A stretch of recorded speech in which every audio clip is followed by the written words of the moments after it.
Good morning, everyone.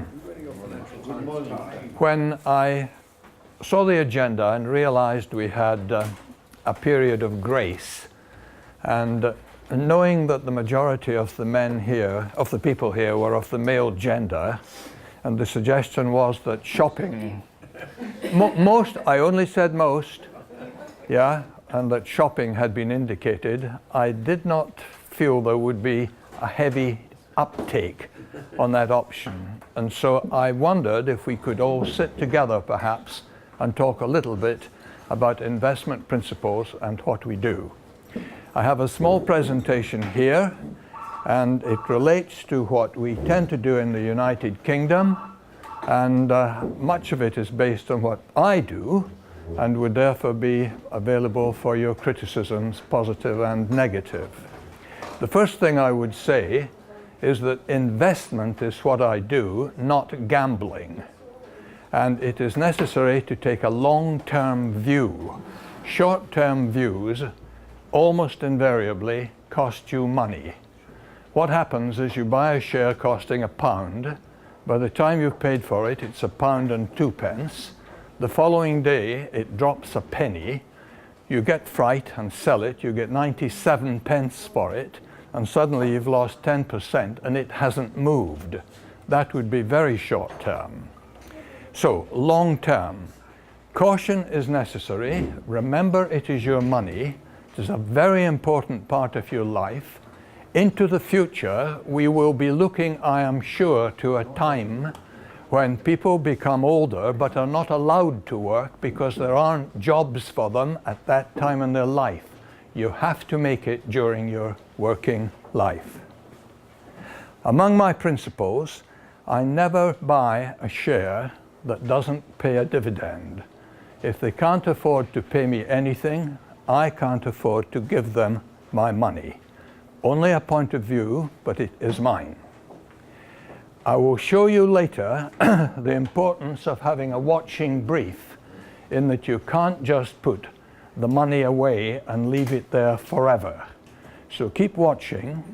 My own view is that watching the stock market is far more interesting than watching a bunch of undereducated, overpaid oafs playing with inflated toys. Remember to do your own research. My parents started investing in the stock market quite a long time ago. They did a lot in mining shares. My father had a brother who was in Africa and reckoned we had the inner track on that. But certainly they made a lot of money in those days.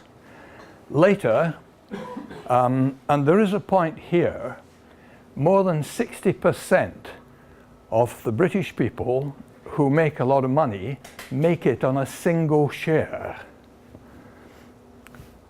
In their case, McDonald's of Glasgow was a department store, and it had gone from 300 euros in 1948 to 17,000 euros 20 years later, when it was taken over, actually after it was taken over by a group called the House of Fraser. Actually, I don't think they're on the market anymore. I think they went private. They're not actually bust, but they no longer have department stores. In the 50s and 60s, they made their money in a fishing and fish preparation company called the Ross Group, who were immensely profitable then. In the 70s, Tiny Roland's Lonhro paid for all our houses and cars very, very well. And in the latter time, it's been Vodafone that has done it for us. Obviously, we have other investments, but they were the big ones, the big blocks that really paid for all the money that we finally have. A little word of caution. Be very careful who gives you advice. Lots of people have advice for you. People come to me and say, what shall I put my money in? And we don't give specific recommendations, but we say, be careful, look at the yield, We can protect you against inflation. And you see them a month later. What did you buy? Oh, I met a bloke in a pub. He's just come back from Venezuela. And it's a real goer. First question, how many shares does he have? Oh, didn't ask him. So be careful of people who come and give you some idea of a really good thing, and do your own research. In the UK, a number of people produce newsletters with specific tips. I only make this opinion, they are no better than you are yourself, okay? If they get 50% right and 50% wrong, they have won, but you have not. Another aspect of the British market is option dealing, the ability to put a small amount of money against a rise or fall in a share. You can make an enormous amount of money doing that. You can also lose your last shirt. So I personally don't do any contracts for difference or any option dealing at all. Other directors in ShareSoc do, by the way, and they reckon they're successful, and they probably are, but they're looking at it with hawk eyes every day. Spread the risk. People come and want to know how to start investing.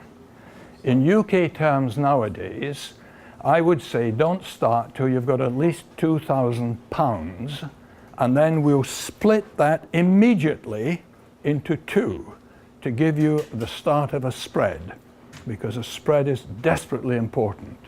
When the banks crashed 4 years ago, I was in AXA then.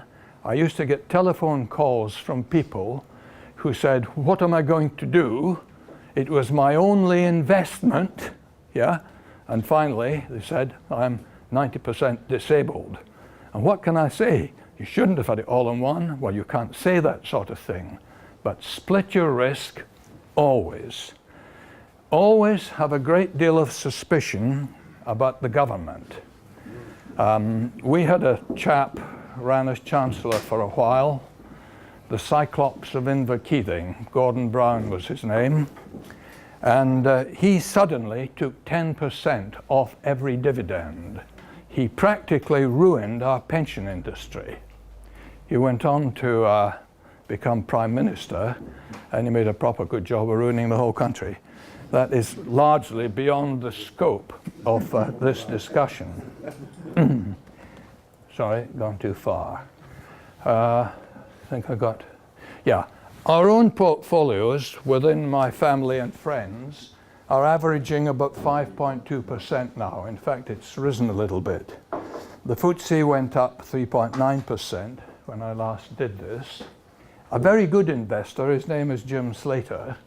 Many of you will know his name, and actually we still meet in his offices for our directors' meetings. Never buys anything that doesn't pay 4% per annum. He also goes, by the way, for increasing dividend every year, hoping to double in 5 years. That is a very difficult thing to do. The figures for that are produced in proper magazines like, for example, the Investors Chronicle, which I'll show you. We plot the income on shares. In the United Kingdom, we have a formula, a tax-free formula, called Independent Saving ISA savings accounts. If you put your money in there, you don't have to declare it for tax reasons, and you don't pay any tax on either the dividends or the capital gains after Gordon Brown had his first 10%. So it's a very good thing. It makes your life a lot easier. The amount you can put in this year is about £10,500, as it has been progressively right back to 1982, and I think it was started by Chancellor Lawson when it was £2,400. That may not be available in other countries, but we would normally put our money into there on the 6th of April, the start of the new financial year, in case the government decides to stop it. Okay, the AIM market is the alternate investment market for small companies. Instantly, slightly more risky. Currently, I think there are about 1,100 companies. There were 1,700 4 years ago. A number of them fail. You need extreme caution if you're using AIM. It does, however, have one major advantage, which is that for persons who have reached a certain age, or I should say an uncertain age, the profits, when you die, AIM stocks are exempt from inheritance tax. Okay? So if you'd had the money in one of them for 2 years, then that bit is secured from the ravages of the Chancellor. You are unlikely to benefit from that yourself. Okay, moving on a little. Nowadays, certainly in the UK, most of the people I now know do online trading at their own computers. The reason is it is massively cheaper. A conventional stockbroker will take 1.65% as his commission. An online broker, the average is round about 10 to 15 pounds a trade, whether you're trading £1,000 or £1 million. In fact, at £1 million you get a far better rate. But up the tens of thousands, it's only £12.50, or with the broker I'm with now, £7.50. So you can swap from one to the next for 15 quid. There's also a little bit of stamp duty when you buy. It's 0.5% in the UK. But online is massively cheaper and has freed up the market enormously. I'm sure you'd agree with that, Martin, from the point of view of the UK. Stop losses. Most brokers will allow you, if you have, for example, 1,000 Vodafone shares at £1.80, they will allow you to put a marker in there anywhere you like £1.50 or £1.40. If they fall down there, they will sell for you automatically. So if you happen to be enjoying yourself in Dubai or in the Caribbean and the market falls, you will at least get out. I would advise a word of caution. At the end of a day's trading, the market goes wild as the brokers close their positions, and if you've got something a little bit down, you'll lose the shares. I'll give you a guarantee on that. Okay, know the annual dividend. It is important to me, and I have some papers which I'll give you in a few minutes. Here we are, thank you.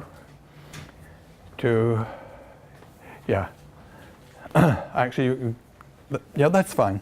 Okay, and the other ones, if I may. Karen, okay? That's only the presentation for you. A stock will trade for a year, identify the profit, and then declare a dividend, yeah? Which will be paid during the following year. Normally, after a quarter, they pay 1/3, and after 3 quarters, they pay 2/3. So the big dividend is on the second time. The shares will, in a flat market, rise up as they accrue the dividend. That gives me the option of waiting to take the dividend or selling when the shares are dividend heavy. The point being that in the UK now, most people get £10,000 earned income tax-free, but they also get £10,000 of capital gains tax-free. So if your income is sufficiently high, it's a better thing to take the money as a capital gain, which will save you. Everybody understand that, or do you broadly get the principle? And the funny thing is that a dividend being paid, for example, on the 1st of May, the stock will go XD, in other words, you qualify for the dividend, on the 1st of April, about 4 weeks before.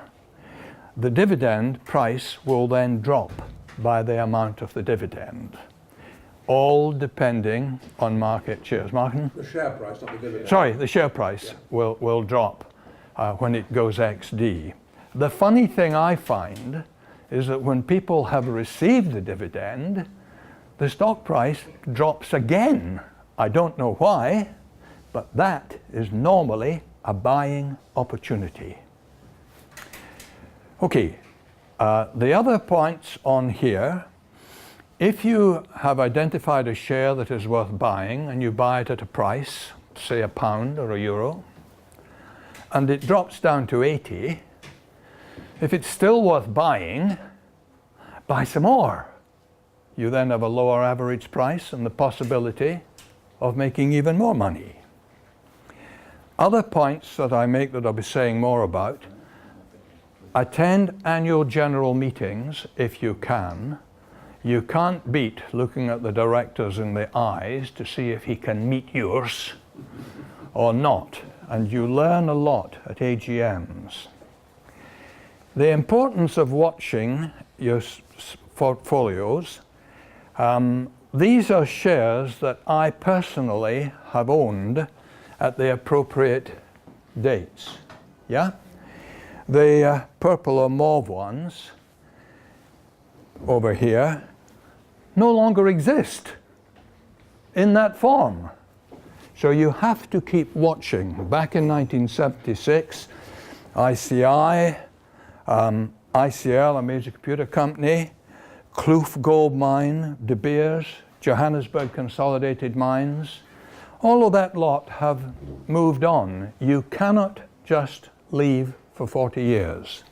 In 1990, I was already into Racal, which became Vodafone, and I still, in fact, they're my largest holding at the moment. And I still have BP.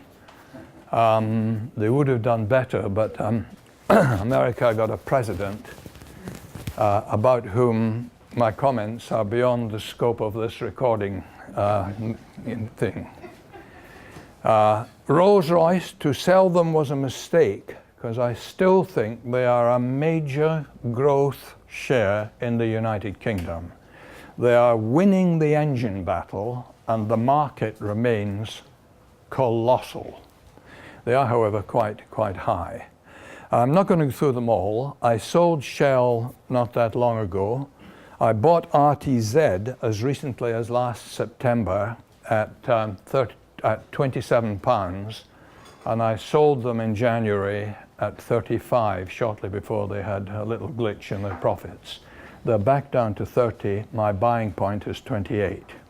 So to keep watching is, to me, important. No need necessarily to go into the others. Many of the others are utilities. They sell gas and water and electricity, and they are things that very few people can do without. And subject to the fact that the British energy policy is clearly run by idiots, and there are risks there, those shares all pay more than 5% and are very steady and would normally be recommended. The Drax Group are the largest power station in Great Britain, and they now are converting fast to biomass. They buy chips of wood from Texas and Kentucky because there are licensing problems in getting the millions of tons of felled timber out of the Scottish, English and Welsh forests. It's an amazing situation. But Drax are considered green, and again, I could recommend them. Okay, and I'll take questions at any time, by the way.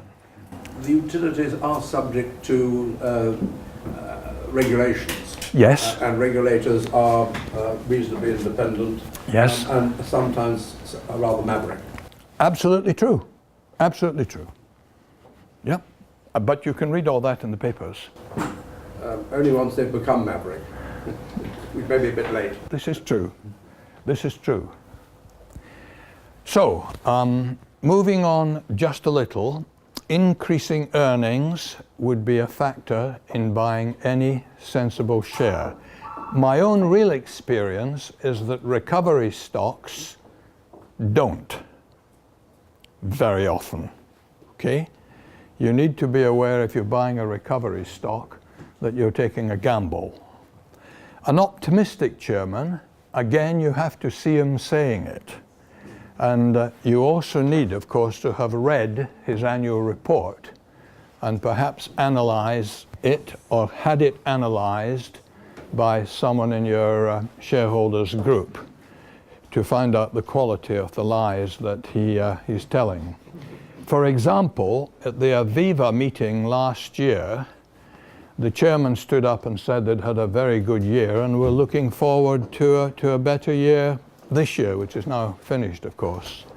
In fact, his board of directors had over 4 years helped themselves to 304 million, but they had destroyed 22.5 billion of share value, including 3.5 billion in the year which had been so very good. I had a question for him, okay, which was, you've lost 3.5 billion in the last 12 months. How long will it take you to lose the next 3.5 billion, because you've only 2 of them left? He mumbled and sat down, and the CEO left the following morning, entirely because of my efforts. Moving down a little bit to family-controlled shares, that would be a negative. If a family has control of the shares, I would not normally consider buying that. If you don't have any form of democracy, okay, there are other opinions, but that's never a positive thing. Exceptional factors you need to look at when somebody has discovered something. One of our directors bought a share a couple of years ago, and it was in the computer area. It has gone up 97 times because they developed something which was sold to a customer and then sold to 1 million other customers. Well, these things are very difficult to spot, and you do need insider knowledge, and that is difficult to get unless you're actually a banker. 1 or 2 little comments from Warren Buffett, for example. We embrace the 21st century by entering such cutting-edge industries as brick, carpet, insulation, and paint. I agree with that philosophy. Keep it simple, do something that you know, stick to your knitting is a British phrase that applies to that. Don't get too far away from it. Another, it's easy to forget that ownership of a share is not a lottery ticket. It is part ownership of a business. And when you sit down at the AGM, remember you are the owner, the people up there are your employees, yeah? And incidentally, if they have not done well, you don't have to be nice and polite. Tell the chairman to get them off. About 15 years ago, I was at a Lonrho meeting when someone did exactly that. He named every director and explained why he should be got off the board. Boringly, the following year, not one of these men was on the board. So I think, apart from anything else, he was right. And another one from Buffett, my favorite time frame for holding a share is forever. So, quite a good one. Research. Investors Chronicle is only one of several publications that are available in the UK. My private view is that it's the best, and I take it by subscription, because it really covers every stock. And when you know the writers within it, and you do need to understand whether they are any good. Yeah, it is worthwhile reading. Websites all have masses of information. The one that I'm now getting involved in is Stockopedia, where they do a very thorough analysis. I'll be passing this on in just a few minutes, of a stock, and will be a definite switch off if it's not worth buying, because everything is in here. Investors Chronicle, Stockopedia, yeah. You have to pay for it, by the way. It's 180 quid a year. Absolutely worth it if you've got anything. I'll cover more of that later. The stockbrokers like Self-Trade, like ShareSoc Limited, and the other big British stockbrokers all have their own. Most of them stream the data from the big suppliers like Bloomberg, okay? So they're all dealing with the same information, and you don't necessarily get it any earlier. In relation to information, the companies in Britain have to declare their news on a certain day and have it in the market by 7 a.m. You can get it in your own computers at 7:05.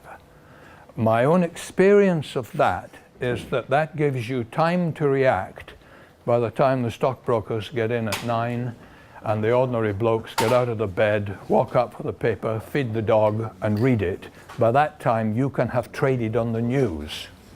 So that would also be a factor. Moving on a little, your average investor in the UK holds stock in Uniton Investment Trusts, and I will be talking about that very soon. He buys through his bank. Yeah, I have never bought a share through my bank, and I happen not to trust any of them at all. The average investor is looking for quick returns. Yeah, I would say I'm not. I'm interested in beating inflation every time with a little bit more if possible. Some companies issue shares. They are nearly always a very, very good thing to take up. Okay, it's a subsidy, it is part of your income actually, and it could put people who are not normal investors into certain tax-free gains. That would always be a good thing to do. Sadly, most of the directors who cash in their long-term executive plans sell as soon as they get them. And I personally look at what the directors have been given from the annual report and bring it up at the annual general meetings that these directors have received a total of 100,000 shares, but I notice the total is the same as last year. Therefore, they have sold them at once. What is the point of having them? A pleasingly embarrassing question for an unprepared chairman. We had a big privatization at the time of Prime Minister Thatcher. She sold 23 government enterprises, created 9 million shareholders. They rocketed away, but after 25 years, in fact, they are no longer there. Very many of the companies have merged, they've been taken over, they've been taken out, and none of the new shareholders traded very much. And when they die, the people who inherit sell the shares. So it did not create a big shareholding democracy. By the way, I find that sad, but you're back into, oh, I trust my bank, and oh, I can't be bothered looking after my money. I'd rather watch the people with muddy boots. The average direct investor might be advised by his bank. He follow newspaper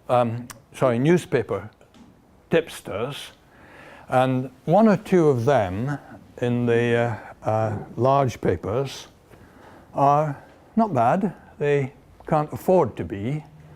They tend to be fairly cautious, and I couldn't condemn them. They listen to friends in the pub, however. When they have a profit, they sell. I always sell when they've gone up 30%. Yeah? And they hold on to losses. Don't worry, they'll come back. Wrong thinking. The share has no memory. It doesn't know what you paid for it. Yeah? If it goes down, get out, would be a point. But they may eventually become a good investor who joins ShareShock or AXA, okay, who reads annual reports, attends AGMs, asks questions, may get invited to analyst-style meetings, which happen before the AGMs, okay, this is not insider trading, in the law. Get to know the directors. It's amazing how many of them turn up again and again. The average non-executive director has far too many directorships, and I would always vote against the reappointment of a non-executive director who has 3 or more non-executive directorships, because they can't keep up to date if they have that many. It is just not possible. So I was explaining to Guillaume that many of them put people they were at prep school with. Prep school in the UK is under the age of 11, and they're still feeding them money because of that. Yeah? Deals in online execution only, which gets the prices right down, although you have a major problem in getting voting rights if you deal online. We and AXA are working hard with the government to try and fix this. I do not see an early resolution. Apparently the Americans do this much better. We have some investors with American stocks, and they say it absolutely flows through properly. Yeah, Keith Haldane is a case in point. Okay, understanding the problem of costs and of holding funds. I am not in favor of having shares in investment trusts, in unit trusts, and open-ended investment companies because of the cost. This is a little bit into inflation. Over 100 years, yeah, if you invest in equities, a £1 share would have gone by 2012 to £142. In real terms, actually it's 7,800 in deflated money. Gilts is worth £1 still. Gilts are a very bad investment unless you can get them so depressed that they're paying about 14%. It has happened twice in my lifetime. If you invest the income, that pound would have been worth nearly £1 million. Okay? I took these figures. When did the investment start? 1912. Okay? 100 years. Okay. Yes, yeah. I took these out of a magazine, the Money magazine, and I therefore am not going to try to defend them. But what I am going to do is look at this. Most trusts have 6. I think I may have... you have all the papers. So I'll get you to have a look at some of these soon. Yeah. The average gain about 3 years ago was 1.2% on the market. The dividends were 4%. The total return 5.2, quite nice. At a 1.5% of fees, okay, you're getting 3.7. 1.5%. Here is a magazine produced by a very good stockbroker, Hargreaves Lansdown of Bristol, full of funds. Every one claims an annual charge of 1.5%. Take a look at what that means. Just to cover another little point, you buy investment trusts so that you get an immediate spread. Okay? You can spread your risk. These are some income stocks, and those are among the top 11 shares that they all own. 9 of these 10, I think there are, have Vodafone, 8 have Glaxo, 7 have BP, HSBC, and Shell. Where's the spread? You, as an individual investor, with not too much money, say 10,000 quid, can have all 10. You would pay £15 or maybe £7.50 to buy each one, and from then on they will send you money at the rate of more than 5% per annum forever. Just to come on a little bit with that, those are the top 10 at the moment. Pardon my little typo, and there was a spelling mistake everywhere. Anybody notice it? Oh, yeah, that's right. There was another one. I spelt Vodafone with a PH. This is to do with the 8th wonder of the world, compound interest. Yeah?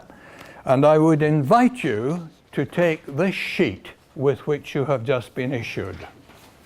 This is the most complex part of my presentation, and I'm trying to make it as easy as I can so that I can understand it too. I need my glasses. Yes, indeed. I can get you a tumbler, but that's the best I can do. It works on the basis of 20 cigarettes a day for a number of years. In Britain, 20 cigarettes are about £7. I do believe they're cheaper in Europe. Okay? But In continental Europe. the other side of the channel. Indeed, yeah. But at £7 a day, it's £2,555 a year. If a young chap starts smoking behind the bike sheds, okay, with his money from the paper round, does paper round mean a thing in Europe? Delivering papers? If he didn't do that, but invested it, the company would, if it were an investment trust, would take £38.33 of his 2,600, a very reasonable sum for investing that amount of money. I really mean that. Yes? If he does it in the second year, he gets up to line 2 on your chart, and he is worth, assuming a 5% yield, £5,500. If he has put it in an investment trust taking 1.5%, he's now getting 5,300, and the investment trust for an extra 2,500 is taking £118. To cut straight to the end, assuming a 50-year cycle, when he retires at 65, if he's invested in shares at 5%, he's worth 561,000. Which means, of course, if he marries the little girl he was abusing behind the sheds, he's a millionaire. Okay? If he, yes, if he invests it in an investment trust, that is worth 346,000, and the investment trust has had 215,000 of that money.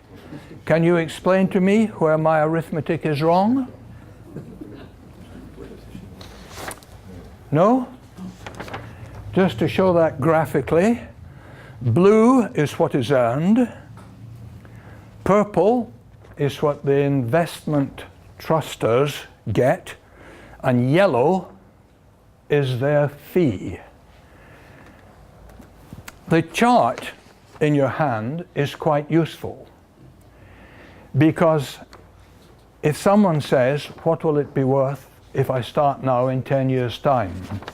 You just have to reset the start date. It's all on this. I have included on the sheet an 8%, which some people claim, coming back to 6.5, and a 10%. Anybody who promises you a 10% on an investment for a long term is lying.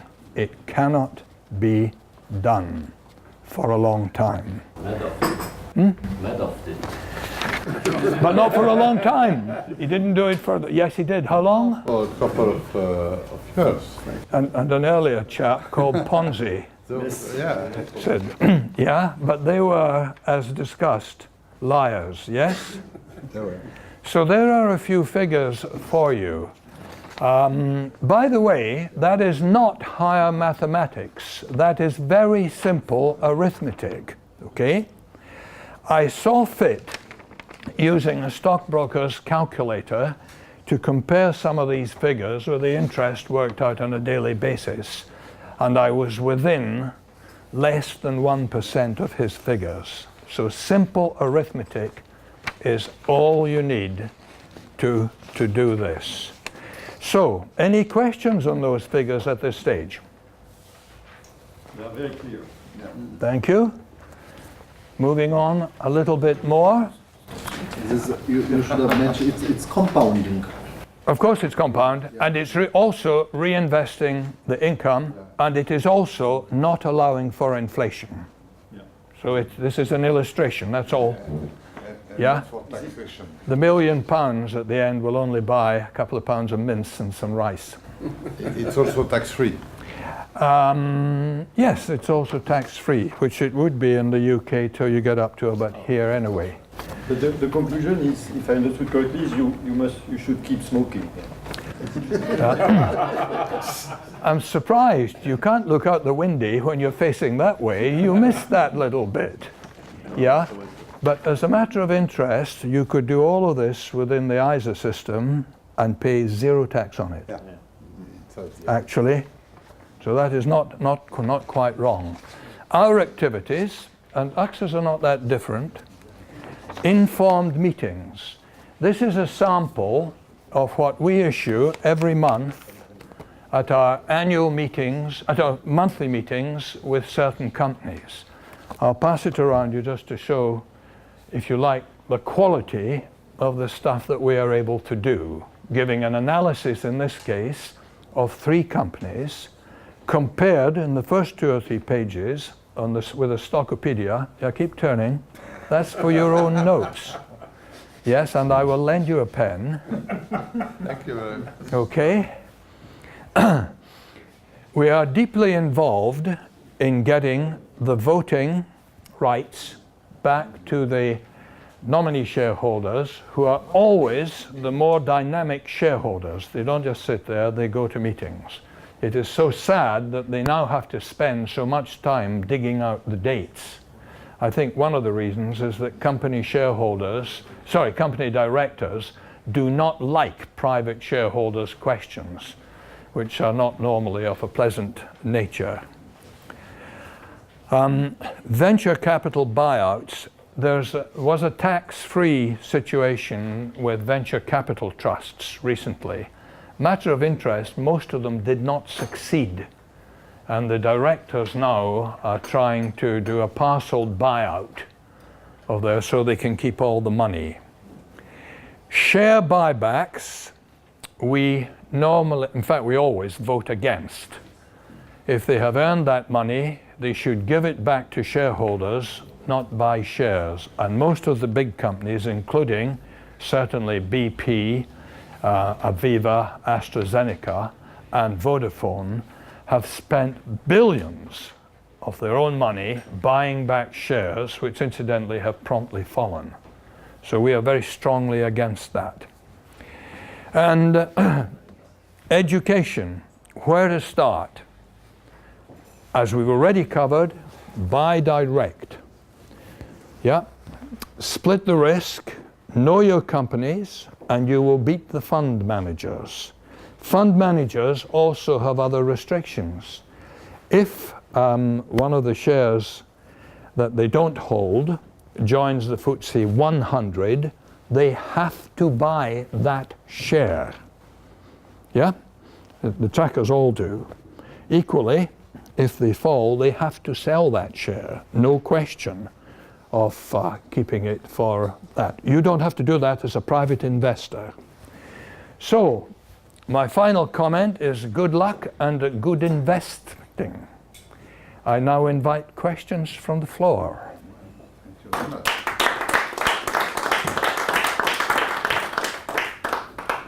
Thank you. The one other thing that I gave is a portfolio. It is not actually mine, but it's someone that I advise, and the quantities have a multiplier on them. You have to decide whether that's an up multiplier or a down multiplier. The reason that I show it is that this would be a working document for me, which would enable me to check the price against the price for a profit, when it goes ex-dividend, giving me the right to take the dividend, and when the dividend is paid. Interim first, and then the final dividend. How much is the dividend is in the column at the second last one.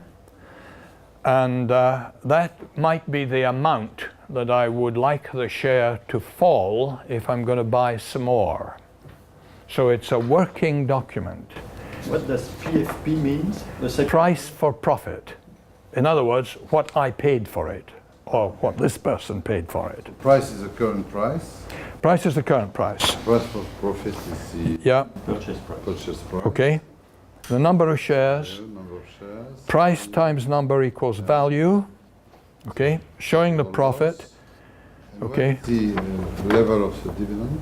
The level of the dividend is over there. Actually, this was taken from an older portfolio for obvious reasons, and BP were not allowed to give a dividend by some jumped up chap in America And that's the ex. for a while. XD is ex-dividend 1 and ex-dividend 2.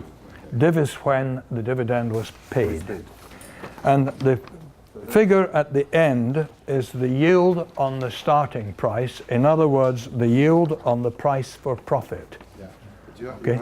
you have quite more than 3 months or between the ex date and the dividend.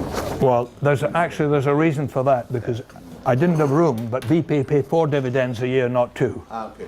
Okay, that's why. So yes, well spotted, but that is absolutely the reason. Okay, any questions?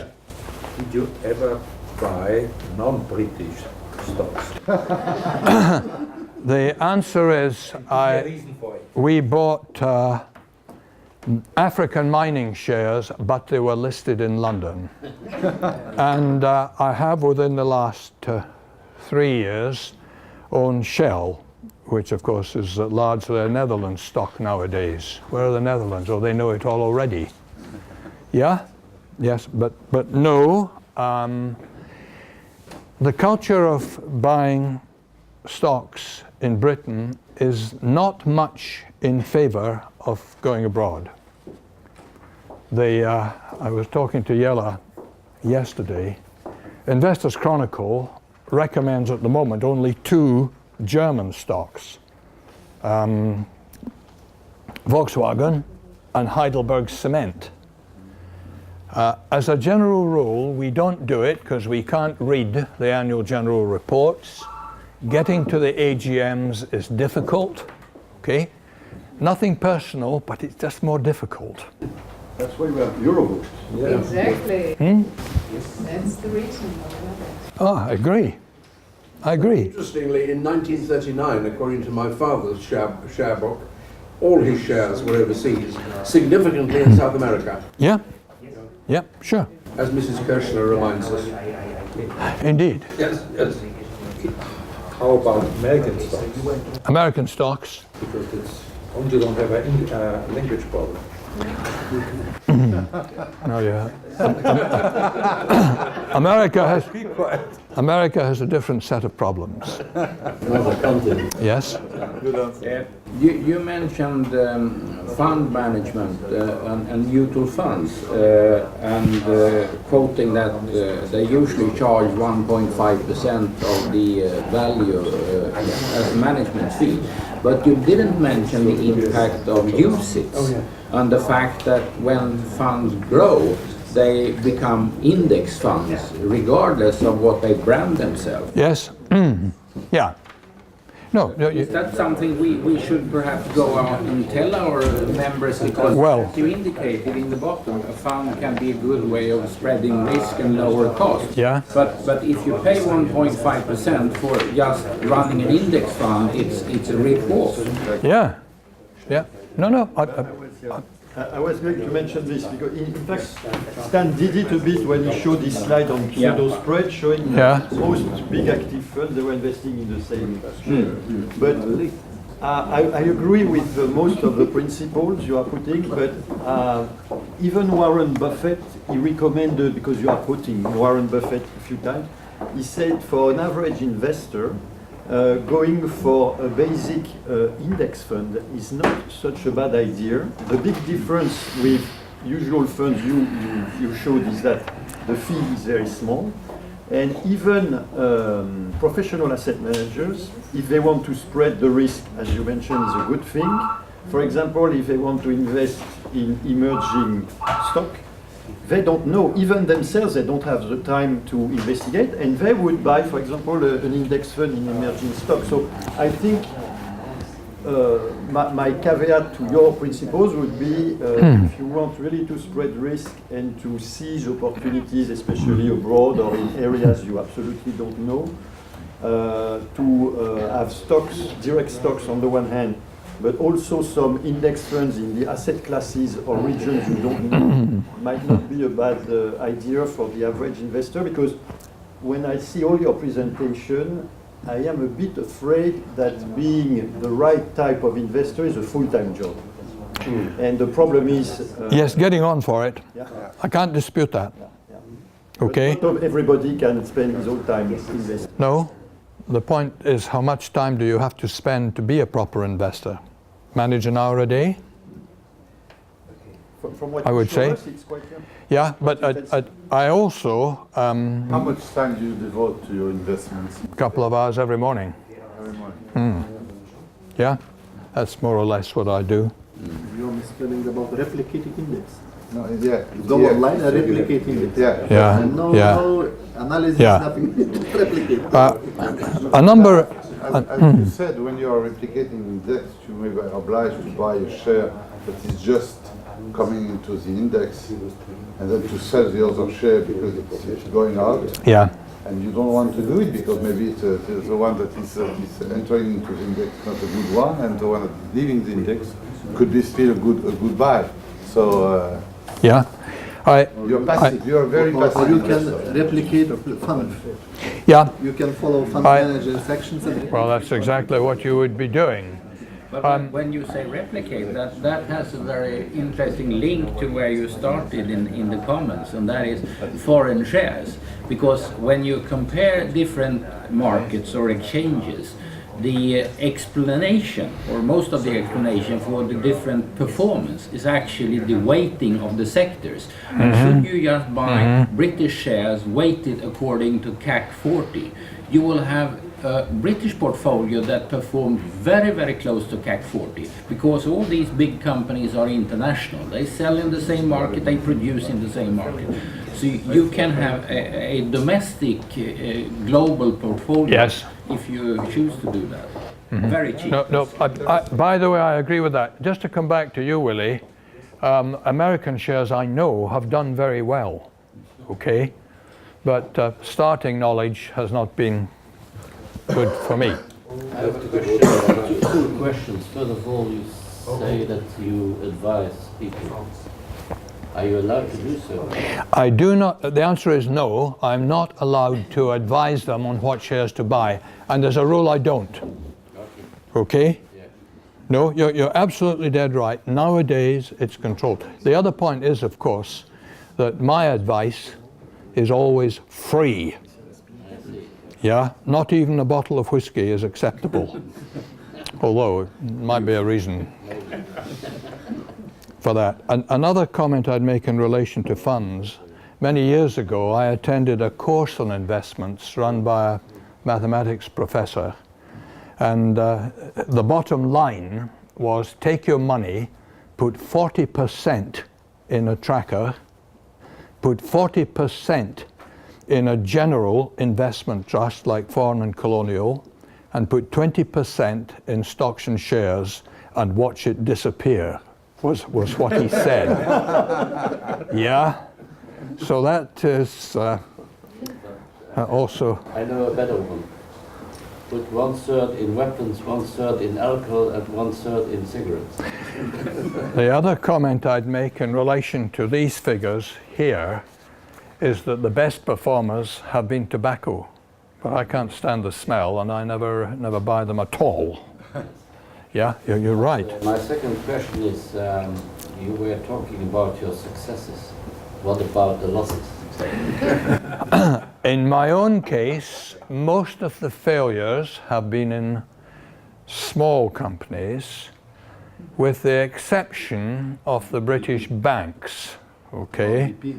Well, 4 or 5 years ago. Sorry? What about BP? I've lost a little bit in BP, but I still hold them, and not much. And now they're paying the dividends again, so that one may come back. The British banks, of course, were a total disgrace, and it'll be many a long day before I even consider buying a banking share. Yeah. So those are the failures. So you entered BP, you bought shares of BP after the disaster in the States? No. It went down? Yes, it did. Few Yeah, times? And yeah. No, should have. Should have. Many of my friends have made a lot of money by buying back the bank shares recently.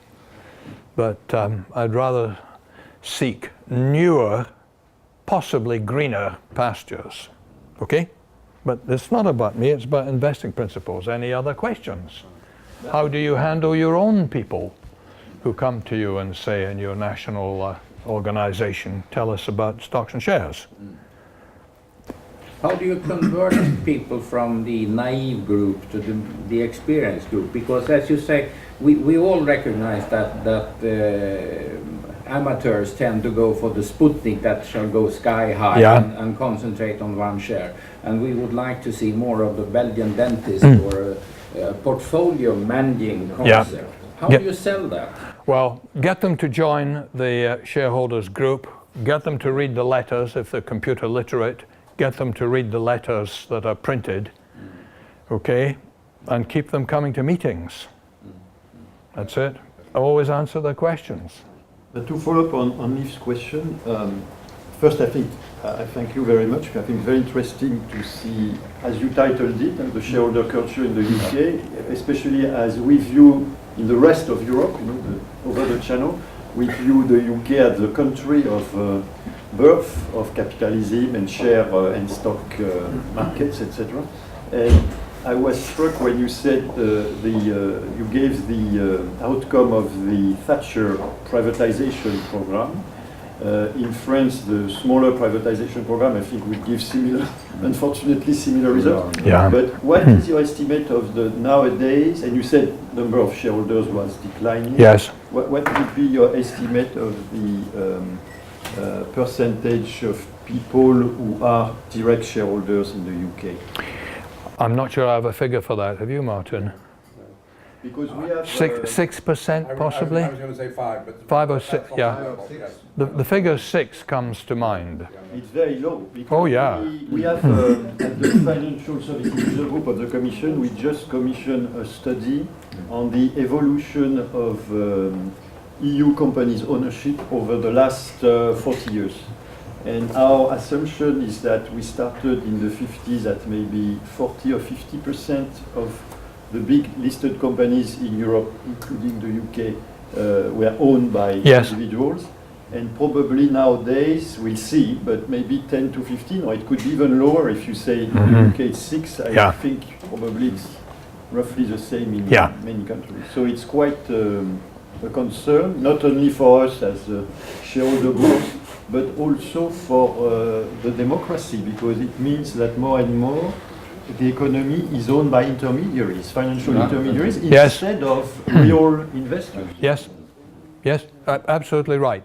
I think one of the biggest problems is if you go to anybody who's going to give advice, he is undoubtedly, or she is undoubtedly going to say, well, good thing that you've come to someone to give you advice, okay? Because although we're certainly no better than the guys at Share Soccer, yeah, we'll at least give you advice, and we'll do this for only 1.5%. Yeah? Sure.